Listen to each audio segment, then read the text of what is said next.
কোরবানি গরু আর খাসির মাংস এখন তো সবার ঘরে অ্যাভেলেবেল। একই রকম রান্না খেতে খেতে যখন একটু বোরিং ফিল করবেন তখন এই চটজলদি বিফ চিলি রেসিপিটি তৈরি করে ফেলতে পারেন।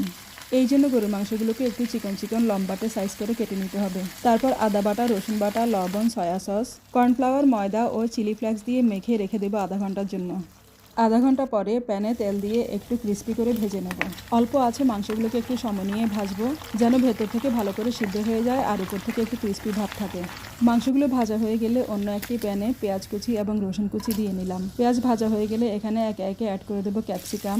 এখানে আমি দুটো কালারের ক্যাপসিকাম দিয়েছি আর দিয়ে দিলাম কাঁচামরিচ এবং টমেটো কুচি।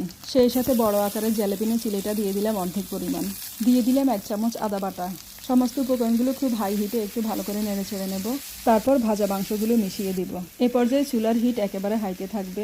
সামান্য পরিমাণে টমেটো সস দিয়ে নিলাম। ঠান্ডা পানিতে গুলে 1 চামচ কর্নফ্লাওয়ার দিয়ে নিলাম। লবণ ঝাল টেস্ট করে নেব। একদম হাই হিটে মিনিটখানেক রান্না করে নেব। আমার চিলি বিফ তৈরি হয়ে গেছে, এখন পরিবেশন করে নেব। যদি আমার রেসিপিটি ভালো লেগে থাকে তাহলে অবশ্যই একটা লাইক, কমেন্টস, শেয়ার করে দেবেন। সবাইকে আন্তরিক ধন্যবাদ জানাই। খোদা হাফেজ।